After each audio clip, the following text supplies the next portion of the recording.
இவருக்கு வணக்கம். எப்பயுமே உலகத்துல முதல்னா முதல் தான்.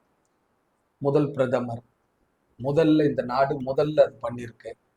முதல் கிரிக்கெட் கிரிக்கெட் பிளேயர், செஞ்சுரி அடிச்ச கிரிக்கெட் பிளேயர், முதல்ல 100 மீட்டரை ஒரு நிமிஷத்துல கடந்தவங்க, முதல்ல ஐஏஎஸ் ஆஃபீஸர். இந்த வரிசையில முதல்னாவே என்னைக்குமே அது எந்த ஒரு விஷயமா இருந்தாலும் முதல்னு அதை சாதிச்சிட்டாங்கன்னா அவங்க லைஃப் லாங் உலகம் இருக்கிற வரைக்கும் அது முதல் தான். அவங்க தான் அது முதல்ல சாதிச்சாங்க, முதல் பர்சன் அப்படின்ற வார்த்தை ஒரு ஹிஸ்டரியில அழிக்க முடியாத பெயர். அந்த வகையில முதல்ல யார் பிரேக் பண்றாங்களோ அவங்க ஒரு பிளாட்ஃபார்ம் கிரியேட் பண்றாங்க. நான் இந்த டைம்ல ஒரு மெசேஜ் என்ன சொல்றேன்னா, எந்த ஒரு விஷயமா இருந்தா கூட யூனிக்கான விஷயங்களை முன்னெடுத்து முதல் அப்படின்னு ஒரு சாதனையோ இல்லை ஒரு விஷயத்தையோ நீங்க செஞ்சிட்டீங்கன்னா உலக வரலாற்றில் இடம்பெறும்.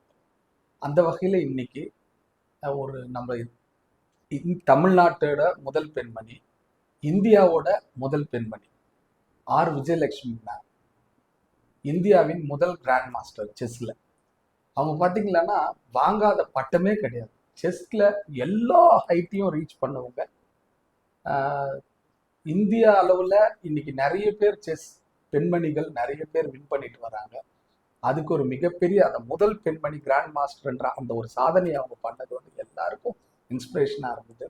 இன்னைக்கு ஏகப்பட்ட இந்திய அளவில் உலக அளவில் நிறைய பேர் அவங்கள ஃபாலோ பண்ணி சாதாரணமாக அதை சாதிக்கிறதுக்கு ஒரு மூலமாக இருந்தது. ஏன்னா முதல்ல பிரேக் பண்ணுறது தான் ரொம்ப கஷ்டம். அந்த பிரேக் பண்ணி இதை சாதாரணமாக பண்ண முடியும் அப்படின்னு சொன்ன முதல் தமிழ் பெண்மணி, முதல் இந்திய கிராண்ட் மாஸ்டர். எவ்வளோ ஒரு பெருமையான விஷயம். இன்னைக்கு விஜயலட்சுமி மேம்க்கு பர்த்டே. இந்த தருணத்தில் மேடம் உங்களுக்கு பர்த்டே விஷஸ் நான் சொல்கிறேன். ரொம்ப மகிழ்ச்சி. நீங்களும் வாழ்த்தலாம்.